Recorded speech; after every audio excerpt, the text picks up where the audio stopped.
Alrighty, everybody, welcome. My name is Diana Londoño. If you don't know who I am, which is totally fine, and I am like Oprah or anything, but I'm here. I'm a urologist in Los Angeles. I'm so happy you're here, that you decided to come and learn some tools, tricks, tips. Um, from Dr. Cindy Tsai, who is just an amazing colleague, friend, LinkedIn connection that I've had for some time that I've been so blessed to have because she really brings a lot of value and just a lot of, really her thoughts, her writings are amazing. And I really do read them. Her postings are full of, love and clarity and clean. And, it's like a lot of feng shui that's really nice. I like it.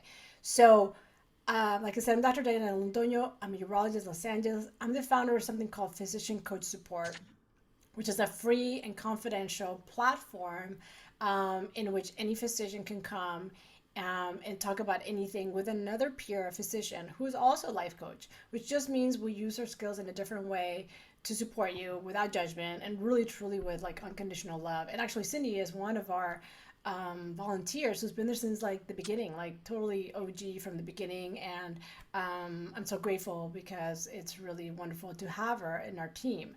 So that's physician coach support, and Dr. Cindy Tsai kind of mentioned a little bit how I know her, but she is an internal medicine physician and she's a best-selling author. She will talk about really some of the tools in her book, So Much Better, which I'll also put a link on the chat.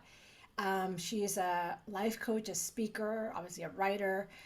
She has been featured in many places, Kevin MD, the Medium, social media docs. Obviously, she has published this book we'll talk about.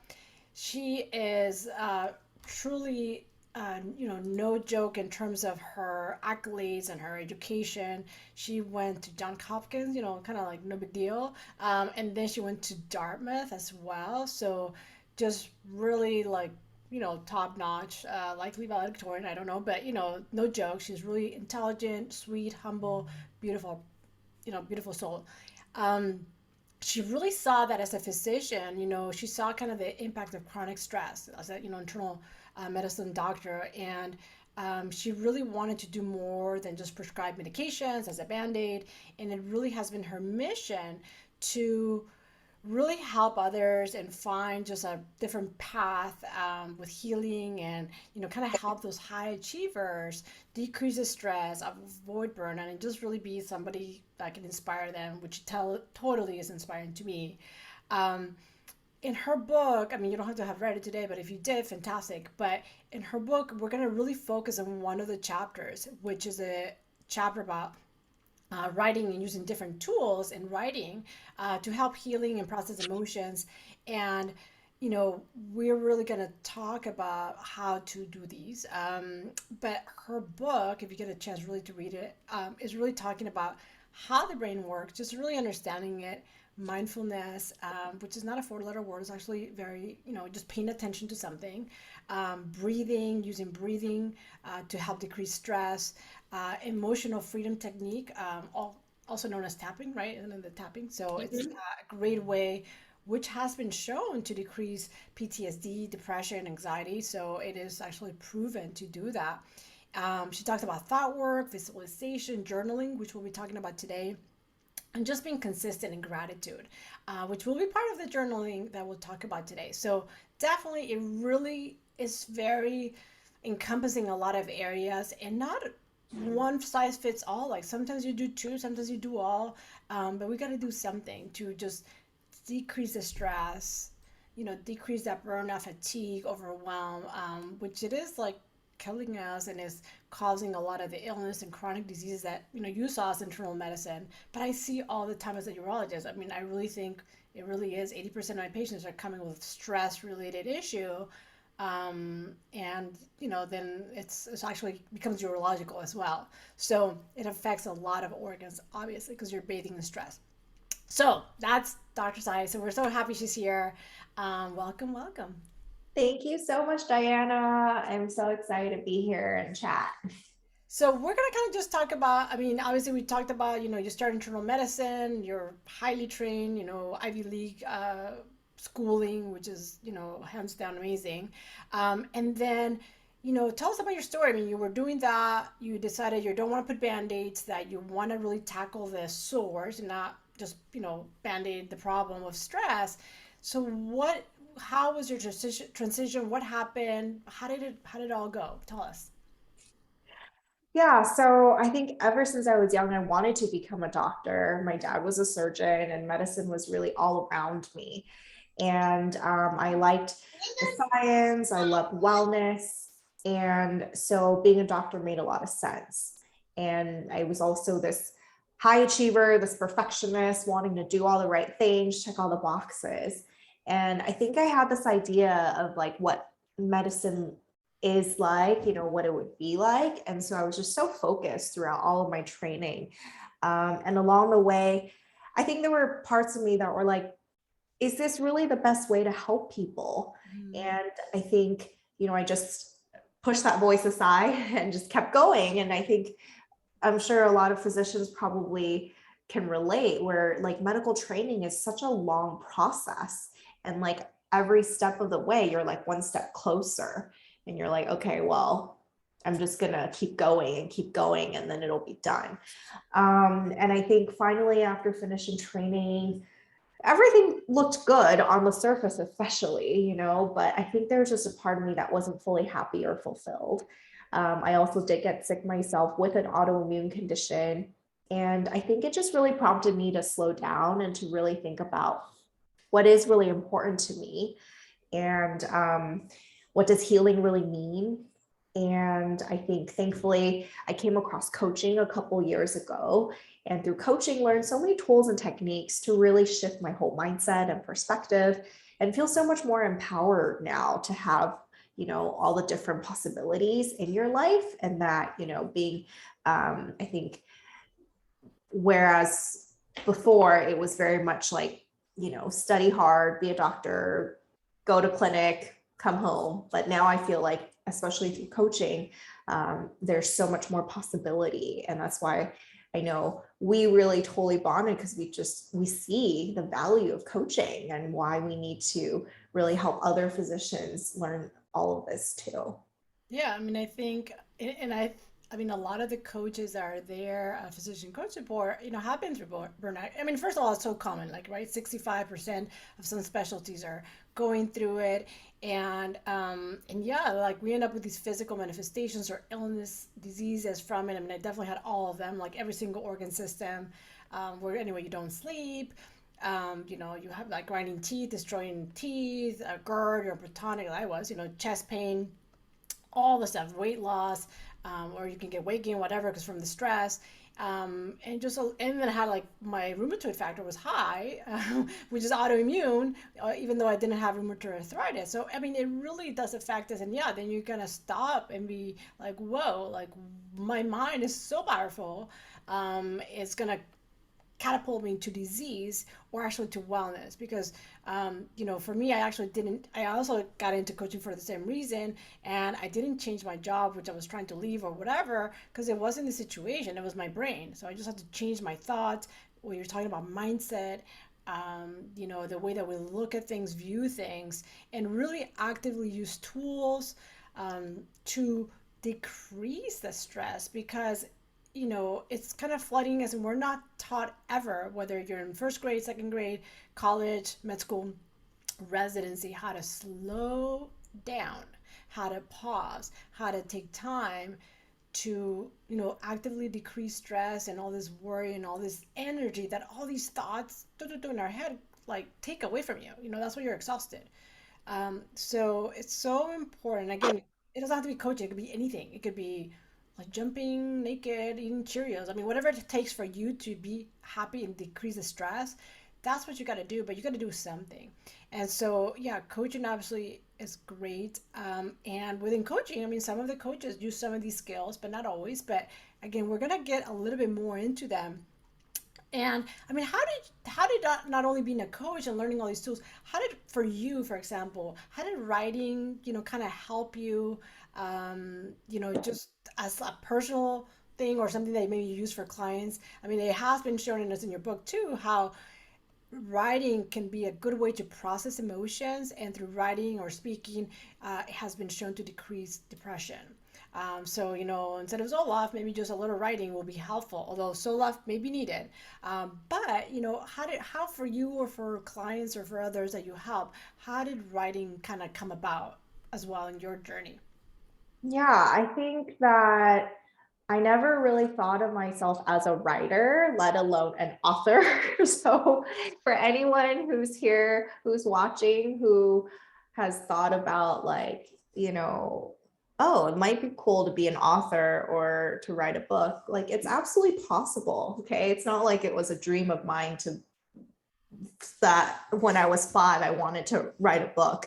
But I think for me, it was really just looking for different ways to connect to myself. Mhm. And I think people have probably, people talk about how the best way to process and release emotions is either through speaking or through writing, right? And so that's why there's talk therapy. And then with writing, I think it's so helpful because, especially with things like journaling, it's a very personal and private and safe experience.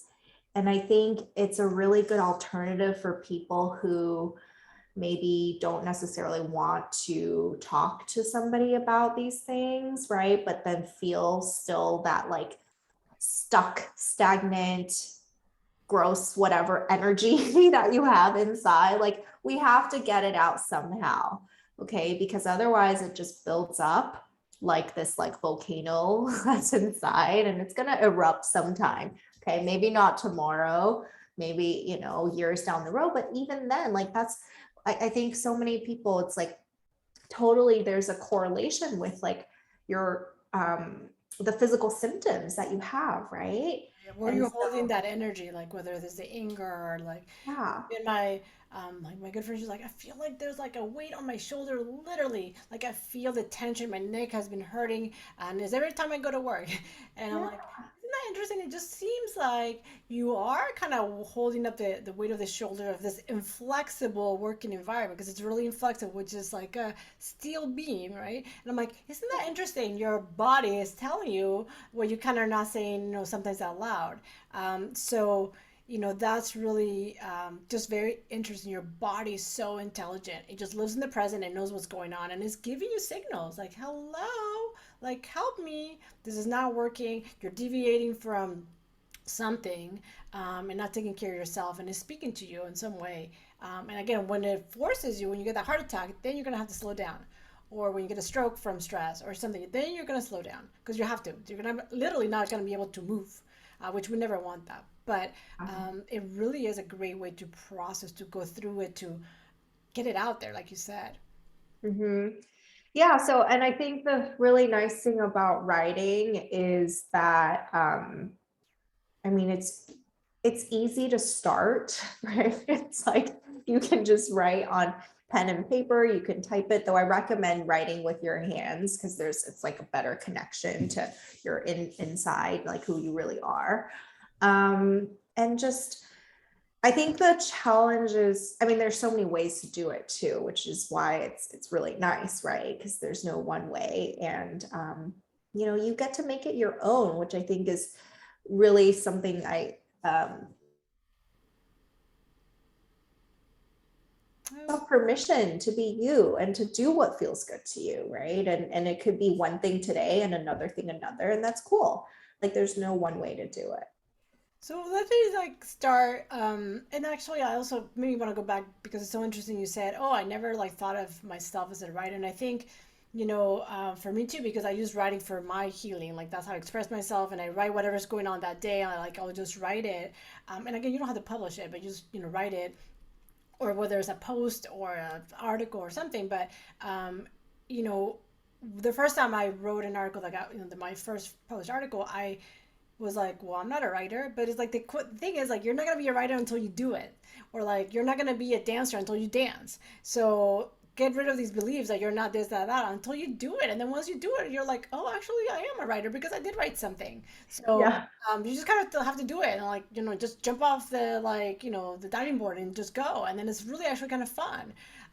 So don't let the fear like stop you. Like feel the fear and like kind of do it anyway, because Mhm. who cares? Like, people are gonna judge you no matter what you do or you don't do. Like, there's judgment. That's our brain. Our brain judges, categorizes good, bad. I'm gonna die. Like, that's what it does all day because it's a little computer that keeps you safe. But Yeah.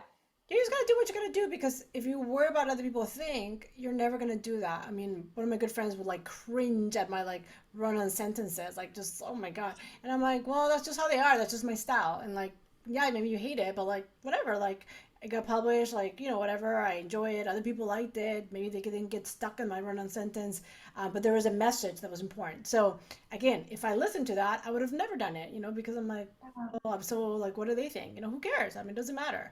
What do you want to do? What matters to you? So, in your book, we're talking about you actually have four, but I'm sure you have more. But let's start with like I think the most powerful, which I'm glad you've put it first because I think is so powerful. Gratitude journaling. So tell us what that is for people that don't know what it is, or how you do it, or how do you teach it. What is gratitude journaling? Well, I think of gratitude journaling as, just being in this habit of gratitude. And so you can do like every morning, every evening, just think of a few things, like three things that you're really grateful for. And what this does is it really trains your brain to look for what's working, Mm. because I mean, our brains have this negativity bias, right? It's like constantly, as you mentioned, looking for danger because it wants to keep us safe. So, what we need to do is really kind of shift it so that it can focus on the good. And then that way, it'll actually bring in more of the good and the abundance into our lives. And so I think a lot of times when we think about gratitude, it can be very, very simple things, like just like having like first thing in the morning, it's like, oh, I got a good night's sleep, right? Or like I have like 5 minutes before my kids wake up or whatever it is, right? Just Golden. Like you got to be these grateful things. for those. Yeah. But I think the other thing that I talk about in the book is this idea that like also being grateful for things just as they are. Like they're trying to change them or something. Because I think a lot of times desires and we want things to be a certain way, and then we get frustrated and we're like, oh, why isn't this happening, why isn't it working, and then all these things. And I think there's a lot of power in actually really acknowledging and recognizing where things are at, right? And because there's this, so that there's no resistance, if that makes sense, and like, Yeah. we Even can it's go like deeper in that. acceptance, detachment, like letting go and just not fighting reality. Because when you fight reality, then you get into issues like where there is resistance. But when you accept it as it is, then it's a lot less like energetic, kind of like fighting with each other. And, like you just have to accept things as they are. And there's always, yeah, something positive that comes from anything. Or if there's a challenge, there's always a learning opportunity. I mean, that's like a mindset shift. It's not you lose something or like you failed. It's a learning opportunity. There was a lesson there somewhere. So it's just kind of that mindset shift. But yeah, you're talking about things like neuroplasticity. The more you start looking for the good, the more you start looking for the good and gratitude, that's what it's doing. It then will, change the connection of the brain, which has been seen in functional MRIs and all these studies, and also starts to release all those good, happy hormones, serotonin, dopamine, all that, that makes you feel better. So it's really powerful. To me, that is the most powerful thing that has really changed my life a lot. And, it's not like in 2 days, but it really like in 8 weeks.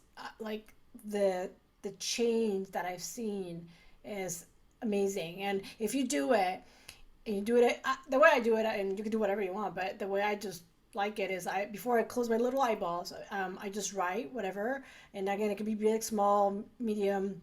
I try to change it, and then when I wake up, I also write things I'm grateful for, and really, like I said, those 8 weeks or so, it was such a difference. And if you do it and you don't see results, then I want you to come back and get your money back for this free webinar. So, I mean, but you know, what I mean, like, it really is true. Like, but yeah, contact me, tell me, yeah, I want my money back.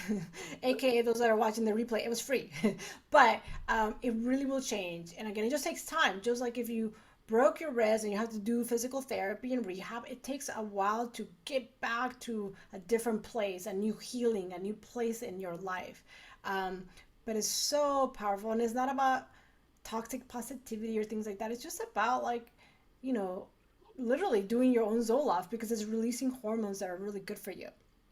So, And really, yeah, and I really like the just practice of really getting familiar with what it feels like when you are grateful. so good. It's warm and fuzzy. It's all right here. It's like it's so Yeah. good. It's so warm because even when you say the word or think about it, I mean, just say like I'm thankful for this. Like you really do feel fuzzy. I mean, you really do. Or and then if you say I'm angry and like you say I'm angry at somebody, like you start feeling like a little Get more constricted. constricted. Feel like Hmm. a little tight just from saying the word. I mean, that's how powerful it is. But when you say, oh, I'm so grateful, you're like, feel a little lighter. Like you can like kind of maybe do a little dance. So it's so powerful. I mean, just try it out. You know, like we could all say one thing or whatever. You know, I don't want to put people on the spot, but like you can say what you're grateful for and you're just going to feel a little different. Um, so I love that how you just feel the difference. Yeah, I would invite everyone to um, think about three things that you're grateful for today, right? The day is essentially over, but really take just like a few seconds and think about three things you're grateful for. Yeah, and then Diana just put The Gap and the Gain is a good book that explains it. So I love that, and you know, just if you need some book recs, this is fantastic that you share that because I'm always looking for book recs. But I mean, yeah, like if you want to know the basis of this, I haven't read it, but I'm sure like know the basis, understanding. Buddha's Brain is also another book that kind of talks about like the neurochemistry. I mean, there's many. If you're interested about like how it works or why it works, but it really is powerful. Now you're also, and they're saying they say that those that I spend love it. 10 years. yeah, that's fantastic. So those that spend 5 minutes talking about living in gratitude can increase your life by 10 years. Hey, I'm in. I am in. So yeah, I mean, gratitude and connection. One of the longest predictors of life is connection. But you know, when you're grateful, you know, you're gonna be feeling much, you know, more connected to people, and that's gonna also like all together increase your lifespan. So I think that's fantastic. And chronic stress, which is the opposite of gratitude, like they cannot coexist. Worry, anger, and gratitude cannot. That's where stress and cortisol live. So like you're getting rid of all that cortisol that was causing your heart attack and your stress and your stroke. So, oh, look at this. Is this all from the book? Yeah, so they say they Definitely have to check it compared out. 20 Dear 20. nuns who journal. Yeah, the journal, like these nuns that journaled, and they noticed that those were grateful and happy, lived 10 years more. So fantastic. So even just being a nun is not enough. You have to be like grateful. So not just prayer, but like grateful, right? So that's pretty powerful stuff. I mean, that's good. Wow, I like that. So, For sure. gratitude journal, like I said, there's lots of research, lots of reasons why it works. You also in your book talk about reflective journaling. What does that mean? What is reflective journaling? Are we putting a mirror?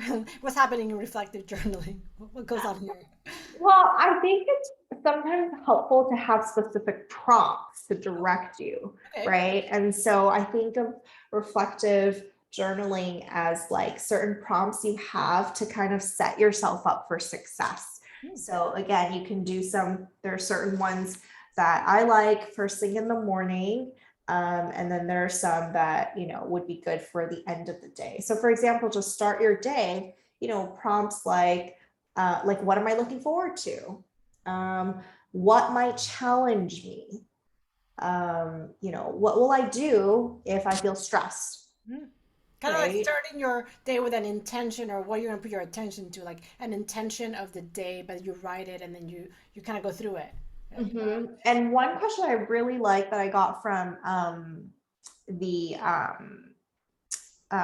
the story brand, their book and their kind of that group was this idea of like if I could live this day over again, Mm. what would I do differently? And I like that they actually have it in the beginning of your day, Oh, okay. because then you kind of almost like, again, like having that, setting that intention and looking ahead, right? Versus if you, sure, you can also reflect at the end of the day, but it's like, it already happened, right? But if like, that, hey, I'm going to have a busy day and it may be hard to like drink my 6 cups of water or whatever when I'm working, right? Like, how can you make sure that actually does happen for you so that, So you start, you yeah, don't. you start writing your intention, which is like, I mean, it's like a mindset thing. I mean, it's sort of like, Dr. Mercado's here, who's a charting coach, and you start with like, what's the intention, what I need to focus on. You really set up from the morning of that day, which is going to be long, so you can get your charts done or things like that. You're like really setting up from the beginning, from the day, and most of it is that mindset change. It's like what is going to be your system for the day, to get you through maybe that stressful moment that it may happen. So that's really is nice. It reminds me a little bit of, which I don't know if it's part of it or not. You'll tell me, like, if you kind of think of like, if I died today, like how would I like to, like how will I live my day if I were gonna die today or tomorrow? Like how will I live my day to the fullest? And Mhm. when you think that way, which I don't think is more, I think it's fantastic, because then you're gonna really live it. You're gonna be loving. I hope if it's your last day, at least be nice.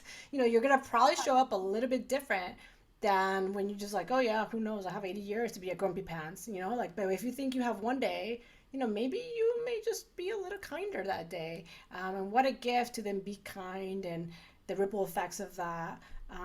So I don't know if that's kind of part of it, but it just made me think of that. No, totally. I think it really, um, again, when we talk about mindfulness, right? So often we're living our lives on autopilot and we don't really pay attention. And so I think these are just great prompts to really give you that opportunity to think about, well, how do I want my life to be, right? Who do I have to be? What do I have to believe in order to really show up as the best version of me before I head into work, before I start, going after kids and whatever, all these things, right? Because once, if we don't take just like a millisecond to do that, like our whole day, it could totally set your tone, right, of how things go. Yeah, and then I just said, yeah, it's a powerful question, asking like if this is my last day, and it has really changed a lot of her clients that she works with, and I think it's something we just have to think about. But we just, as doctors, we're like, "Pop, pop, pop, pop, pop, pop, pop," and the rat race, and we're just like here, there, putting out fires all day, and it's like not slowing down and really having that intention for the day. Yeah, slowing down. I love that. That is so, it's kind of like anti-healthcare, but it's so important Yeah. because it's not healthcare. We're like dying in an illness all the time because we're not prioritizing. And like you said, it takes like seconds, minutes.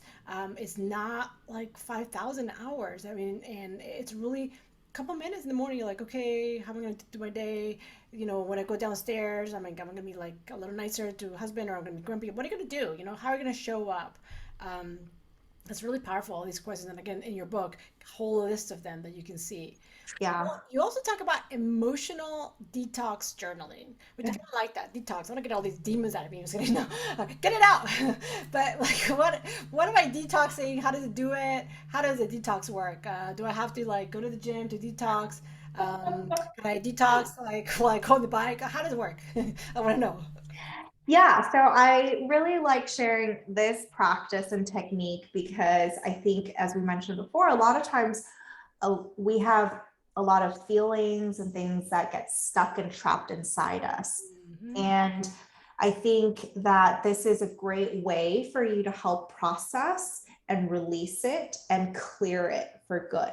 So, what it is, I want you would basically take some time when you're, ideally really do this alone, like safe, quiet, and then just start actually just writing whatever is coming through, whatever upsetting situation, or, something that's really, it could be just something that's been really weighing on you. And I want you to really write it, like handwrite it out and then to just allow yourself, give yourself permission to write and to not actually reread what you're writing. Like, you just don't And censor yourself. Just get it out. just like Like get at it out 8:30, get there. in the closet and just write all this nasty stuff. Get it out of your soul. Yeah, I don't know. Yeah, exactly. Just like it's like this cleanse, right? Like you can't, don't worry about crossing the T, dotting the I, like just like you can just scribble, just keep going. Mm. And then like whatever you're done, I also want, would encourage you to actually like still give yourself a few more minutes and see if there's more stuff to come out, right? Because sometimes it's like, just take a break. But anyway, so write it all out. It's And kind of then when you're, repeat. Like, you go, but then you have to go a little more. You have to yeah, wait. yeah, right. I just have to say that because you know. So you wait. You don't just go and go. You like write a little more. Is there a little more? Yes, there's a little more. Real, whatever is coming out, like really give yourself permission to release it. And then I want you to like tear it up or Hmm. burn it. Oh, And then that I think is a very powerful way to conclude it because you're not rereading it, right? It's already out of you, right? And then you're doing some type of symbolic practice to just like kind of clear it away, whether it's through burning, shredding, throwing it away, and really getting it out of your house, your site, and just like, I usually, after I do this and when clients have done this, they usually feel a lot lighter after because, you've really released some toxins. yeah. I mean, that absolutely changed the energy because you literally are changing energy. Um, that emotional energy you put in the paper, and then it becomes a different type of energy because it's not created or destroyed. Right? It becomes smoke, fume out of there, but gets it out, and then so nice that yeah, you don't. This is not the journaling when you go back and like it's your diary type of thing, but this is something that you don't reread it and like mull over and like fester in it and like sit on it and go over and over and over of like how much you hate somebody. Just like let it go and get it out, which again is a little bit different than just maybe a different type of journaling where you just write down every day some things. I feel like this is more for yeah those kind of a little more charged, but it could be for anything really that you keep maybe replaying in your head that you can't get that the disc to stop going on repeat. Just write it and burn it or shred it, whatever you like. Yeah, I think especially, this can be, exactly when you actually feel like you're ruminating on something, Mm-hmm. like, or if this is something that happened like maybe 5 years ago and you're like, why am I still dealing with this? Like, Holding on to please it. just like take some time to really do this because the reason it keeps coming up is because it needs to be processed and released. Otherwise, it's just going to grow louder and louder. Yeah, that's really nice. Yeah, and it could be yeah anytime. It doesn't have to be what happened last week, but something that's still like kind of poking you or triggering you that you need to just release into like the atmosphere and like let it go. Kind of like Elsa, let it go, but you have to let it go because if not, you hold on to it and it becomes stagnant energy that doesn't flow out of you. You hold it. Um, they say the issue is in the tissues, and it's true. I mean, even if you just think like when you get stressed or you're typing a lot, I mean, you're like really tight here, you need to like get the massage to release those knots that form. I mean, literally, your masseuse is going to tell you have knots from Yeah. all the stress and all the kinks. And I see that a lot in urology, like the pelvic floor muscles get like so tight. And when I touch them, they're like, ouchie, because it's so tight from the stress.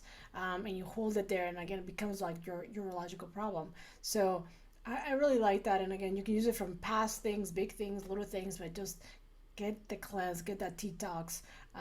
You can also do juicing, no, but then you talk about something called free write journaling. What is that? How does that one work?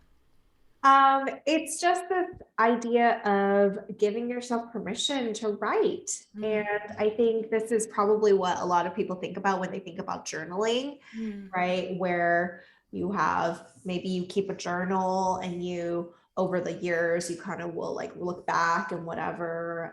So I think it's just for some people, it works really well to really just whatever is coming up, how are you feeling? Like, did something happen? Like, enjoy this moment, right? Are you celebrating something? Was something challenging? Just like anything that really is speaking to you and you want to really like go through it and think about it and process it. I do think writing is a great way to help you actually sort through some thoughts too.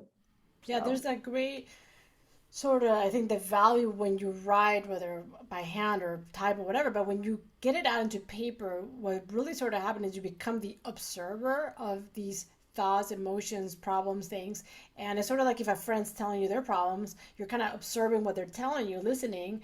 And you can see things a little different because they're just telling you, and you're not like all, caught up emotionally in it. charged with Mhm, it. When you mhm. put it on the paper and you get it out, you really do become that observer, that third person. And that's why then you sometimes can get feel a little more clear about maybe a solution or a different way to look at it because you're not like stuck in that anger. Because when you're stuck in anger or stress or worry, which is gets you nowhere, you're like in the molasses of worry. Your brain is like flooding with cortisol, which does not allow the front part of your brain, your prefrontal cortex, to make decisions, to plan, which would be like planning a solution or planning a different way to think about it. You literally cannot, your brain does not allow you to. So when you write it, let it go, kind of like get it out of your system, or like write that email, but don't put it, those don't press send, that is always very helpful to do. Write the email, but do not send it to your boss, or wait 24 hours or whatever before you ever send that. Not when you're angry, because you'll regret it. Yeah. And I think about, we talk about the thought download, right, for coaching and really just writing out your thoughts. And to your point of, again, just being that observer, right? So that I think there's so much power when you see the thoughts written down, then you can really recognize that I'm not my thoughts, Mm-hmm. right? And that, these are just words in my brain and I don't have to make it mean anything. Yeah, it's But totally neutral, like where things happen. I mean, the thought download, for those that maybe are not familiar, I mean, just really you're kind of going to the topic, the theme that things can happen and you don't make it mean anything. Good, bad, happy, sad. We make that we give it a meaning, but it doesn't have to have a meaning, or you can choose a meaning actually. I kind of wrote about this today. Uh, my daughter that peed the bed because she was getting losing the diaper at night, and I got to her bed. She's like crying and telling me like I want the diaper back, and the fact that she peed the bed, I don't have to make it mean anything at all. It's just that's just a fact. She peed the bed, and then if you want to make it mean anything, oh my God, what's wrong with you, or how could you, or we failed. I mean that it just those are just stories you can tell yourself. I can just choose to say, okay, not a problem. Let's get you dry, and let's just take off this wet stuff, and yeah, we'll try again tomorrow. Like it's just a little setback. That's all it is. But we can also make a lot of stories and then again shame our kids or do a lot of stuff that probably is not very helpful. So everything that happens in life is actually kind of neutral, and then we just decide what to make it mean. Just like when you're going through something, you can decide what do you want to make that mean, like what are you going to feel about it. So it's so important that going through it and realizing this is not a fact, this is just something that happened, and you make it mean what you want. Then you're going to feel a certain way and act a certain way, because when you're angry, you're probably going to act a little different than when you're like calm or centered or happy. So kind of going to maybe wanting to decide how you want to do it. yeah, absolutely. I think that there's so many ways to Mm-hmm. do it, right? And all these different techniques are just great tools to have in your toolbox so that, different times, different moments, you might be called to use one or the other or whatever. And that's great. Yeah, and instead of like yelling at somebody, either like again in your book, breathing imagery, something, like you close your eyes and think of like unicorns or something happy, or like chocolate or marshmallows, something's gonna make you calm and happy, or you do a breathing technique, or you just like step back, leave, and start just writing it, or even like put in your phone voice memo of something, like get it out, but not to that person with like anger and all that. Kind of makes me think when somebody may say something rude to you or mean or not kind or whatever, we have a few ways to react to that. Do we internalize it and make it mean a lot of stuff? Do we lash out and like send it back, like boomerang it with a lot more anger and amplify it? Or do we just, like kind of transform the energy? And, it doesn't mean you stand and abuse, but maybe you kind of change that energy and just kind of send them kindness or compassion. And again, not to stand and abuse, but you can kind of have some compassion. Like, well, maybe they just are like tired and like that's why they're not acting their best self. Um, or maybe like you don't even know what's going on in their life. Like maybe their mom just died and they're having a hard time. And again, they're just showing up in a place that is not their best light. But yeah, it gives a little pause and a little compassion for others or for yourself. Um, for the people that are here, I mean, we can definitely talk about her books and writing articles if that's something that interests you, if that's a channel way you want to kind of discuss, if that's helpful for you guys. I would love to kind of really do that because, again, it's not like there's like a place you go and find out how to start writing and Kevin or whatever. I mean, you can actually just Google it. That's what I did. Just Google it and find out. But is that something that you guys are kind of gearing towards, or you want to do that? I mean, you want to kind of improve your writing skills. This really was more about like the self, like for you. Forget about doing books. I mean, that'll be great if you want to. We can talk about that too, because Dr. Tsai is, has best selling. Her, she's been at Barnes and Nobles here or there, just signing. I mean, I'm like, what? Where are you going? Every week she's going somewhere else to sign books and just doing all these really amazing things that were not taught in med school. And so, if that's helpful for somebody, I think we'll talk about it. And I think Dr. Mercado is talking about, yeah, how did you publish it? Did you get somebody to edit it? Some people may not know that you can self-publish or get a publisher, but this is a huge change or difference in price. But you can tell us more about it because you are the expert now on this, and I'm sure you have to decide it, which I think is really helpful for others. Maybe, hey, why not plant a little seed of like maybe I do want to say my story in a big stage. So how did you do it? Yeah, for sure. I have so many resources that I'm very happy to share. So for me, for this first book called So Much Better, I self-published. So there are different ways to publish. You could do it through self-publishing. You could do a traditional publisher. You could also there are these hybrid publishers now too. So I chose to self-publish because it's the fastest way to have your book be available on the market.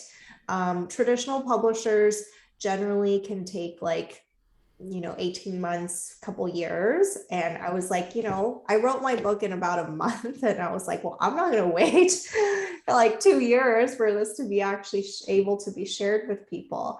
Hybrid publishers are kind of like, somewhere in the middle where they will help you with some parts of it to help you get your book out there.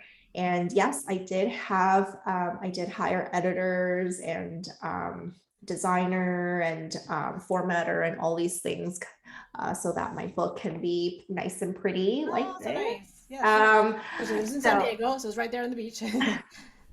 yeah, so I think it's absolutely possible to self-publish, and you have to be there's some strategy with like how are you like what are the categories you use for Amazon, where are you gonna publish it. Like there's also another distributor called Ingram Spark where you can use to so in terms of self-publishing, you can do directly through Amazon, or you can use kind of these other distributors so that you can get your books in bookstores. Did you And use a so, different distributor or used Amazon? so I used both. I used Oh, Amazon for it to be available on Amazon, and then this distributor called Ingram Spark, where essentially they allow your book to be available to like bookstores and like all these other places. So and how do you do your marketing? Like, how did you like even this book signings? How did you get that gig? Like, how does that happen? Because I know a lot of physicians or authors, and I don't see them do it, which I think is so fun. I mean, granted there was COVID, but even before that, I didn't see a lot of that, and you really just got on it, and I see you out there. So how did you do that? well, you ask. Yeah, that's great. That's a great way. If you don't ask, you don't get it. Yeah. Exactly. Yeah, I mean, I think there are certain places that are doing events more than others. Barnes and Noble, some of them do. And I think it's so like if your book is available through Ingrid Spark, Barnes and Nobles can order it, Mhm. and then they would be open to hosting you for an event or something maybe. And so I think it just, I think a lot of times we think it has to be this really hard thing, or like it's never gonna, like we see other people doing it. And I know when I wrote my book, I was like, well, I want to do a book signing at Barnes and Nobles. And then I wrote my book, and then, and then I've been able to do things and events. And so it's like, say it, think about it, and it'll happen. Yeah, you manifest it, but also you ask. I mean, again, we have Dr. Mercado, like, excellent about asking, hey, you want me to do this? Get yourself out there. Like, the worst thing that happens is somebody says no, you're like, oh, okay. Or like if they say no, you find out what, like you keep pushing and ask again or a different way, or well, who do I have to ask to get into, if you tell me no, what do I have to do? Like, it doesn't mean no is the final answer. I mean, that's another important thing. But if you don't ask, if you don't put yourself out there, if you don't inquire, you're gonna be like, oh, who knows how to do it? I don't know. Maybe I need a publisher. No, I mean, probably, but who could? Maybe that guy just likes you and was nice to you, was having a good day, and he's like, yeah, you come on in. We got a cancellation. Who knows? You gotta put yourself out there and just be uncomfortable with being uncomfortable and just doing it. So I think it's great. Like, so nice to just ask. Like, just ask who. Yeah, and I think Oh, that okay. really important thing is like, what are you making it mean about you, right? Like whether they say yes or no, Hmm. so what? Okay, right? It's just like if you know that like your success is inevitable or whatever, like it doesn't matter. Yeah. Like you just keep going, you stay committed, Yeah. and it works out. It really does. Yeah, Mhm. absolutely. What a great mindset it is. I mean, you just keep going, and again, if it's a no, then there'll be another door that opens, and Yeah. there's another way you do it. I mean, you just try. It's like sort of the scientific method. Like that didn't work. Okay, well, like let's find a different way. Or you thought it was gonna be this way, and that this person was gonna support you, and like, oh, that like totally didn't pan out. Okay, well, like let's find a different way. Yeah. Um, but I think sometimes we get discouraged and make it mean all this stuff about you, which is not true. They're just stories. We just tell ourselves a lot of stories that are half of them not true. So let's choose the ones that like help us.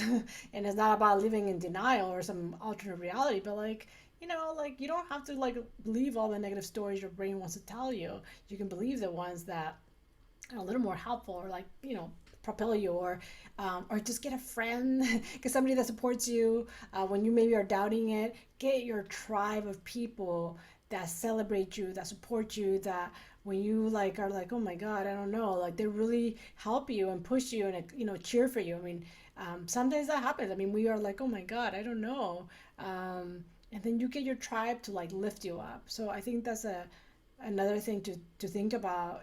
Find your tribe of people that are just going to be there for you. Yeah, that's so important. I think that um, people who see who you are, Mhm. right? And I think on my journey, as I've like continued to evolve and change, definitely, I see different people who around me, in terms of the people who I'm closer to, and whatever, and just knowing that like that's normal, right? Like as you continue to evolve, you're focused on different things, and people have different priorities depending on where they are. And everything has a season, right? Like that friendship has a season. The things you used to like can have a season. You don't have to get stuck. That you have to move. Otherwise, stagnation leads to like rotten water and disease and like Yeah. sinking water. You gotta like move. You gotta change. You gotta like grow, learn stuff, read stuff, write stuff to keep moving, keep wanting to do something better. So I think that's so powerful. But it can be sometimes hard to be like, let it go. Again, but it's about this letting go of like sometimes people, sometimes friendships, sometimes beliefs that don't help you anymore. So thank you for sharing that. I think that's so helpful because some people don't know like what do you do, how do you do it. It's definitely cheaper than finding a publisher. Is faster. I mean, that's one of the advantage. But obviously, if you are when you get a publisher, I guess the plus is that it can be eligible for these awards or something else, and then they really push and they bring the money to market and all this stuff. But Yeah, I think there are definitely benefits to having a publisher. It's kind of like pros and cons, and they might do a lot more of the marketing and stuff like that for you. And so, one of my future books, I would definitely probably like to try out the traditional publishing route. Yeah, well, good. You already have number two. You told me number two and three. So look out for number book two, three. Um, and again, connect with Dr. Tsai and I think your Instagram too, but LinkedIn. How do people connect with you if they have questions about books or like articles you write or coaching or what you do? I mean, you also like we didn't talk about coaching, but I mean, you do a lot of cool stuff and really kind of a little bit of a holistic approach, which I really like. But again, you don't have to like it. You can do whatever you like. But whatever kind of flows your boat or you resonate or people kind of like your energy or like you could see you as a client or for help. How do people reach you? Where do we find you? Yeah, absolutely. So I'm available on social media. My handle is at Cindy Tsai MD, and primarily LinkedIn, Instagram. I'm also on Facebook. I do have Twitter and YouTube. I'll share videos and things like that.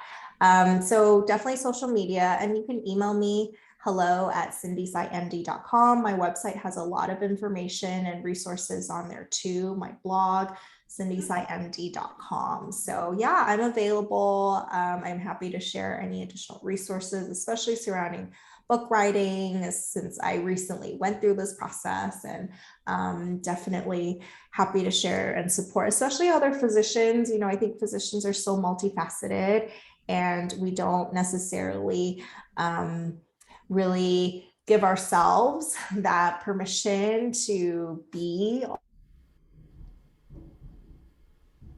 Oh no, I think we lost you. But we'll come back to you. There you go. We just lost you. That we don't give ourselves permission to do what? Yeah, like we don't give ourselves permission to explore all of these other possibilities, all of our other talents. And so I think it's really important to really take time to do that. If something is calling to you, like whether it's arts or music or whatever, all these other things, right? And just like have fun. And Yeah. life is not just, it's not just about medicine. It's not, there's so much more outside of that. We're not one trick ponies like Dr. Una says is amazing, right? So a lot of wisdom in that. We have so many things we can do. I mean, physicians are intelligent people that work hard, that can get determined, do stuff, and follow through. But like, you can also have a lot of fun and still be a full time physician or not be a full time, part time. But do things that fuel you. Do things that like make you feel alive. That just just connected to creativity. Again, it could be painting, it could be music, it could be writing. When you connect to creativity, it really decreases that stress, that anxiety, and you're gonna feel like just better by doing those activities that feel. Again, it could be 2 minutes. You don't need 30 hours. You just do a little dancing, 2 minutes. You're gonna feel better. Yeah, leverage your MD title because yes, you have immediate credibility. You can do anything, and you're a physician artist, you're a physician speaker. I mean, it's like physician is there. You earned it. It's much higher, much more credibility. People listen because you are that speaker that speaks about anything when you want to choose. It could be about like saving the ducks. I mean, I don't know, but like you are that physician that cares about the ducks. So use your MD, celebrate it, and just live like life with joy. So with that, I want to thank you guys. You guys stayed, all these people. Oh my God, Irene, Tatiana, actually, obviously, Diana, everybody here. You will put it on the website. It could be watched hopefully by tomorrow. And you can watch the replay anytime, share it. Again, it's going to be a physician coach support. And next month, we're going to have my colleague, Dr. Candice Williams, who is an anesthesiologist and a musician, right? Producer, all this amazing stuff that she's doing. That is really exciting, and her family is all into music, and so we'll also maybe have a little live music that they're gonna do for us, and just talk about her journey and just a different path, different ways. So I'm excited about next month. So tune in, it'll be on the site. And really thank you for joining, and hopefully this was helpful. I really practice what I preach, and I've used a lot of these tools. That's why I want to share them, because sometimes you don't know about them, and hopefully they can help you when instead of throwing something across the wall, you could just maybe write and process and channel the emotions. All right, well, thank you so much, everybody. It was so Thank great to have you from all you. over corners of the Thank state. you. Thank you, guys.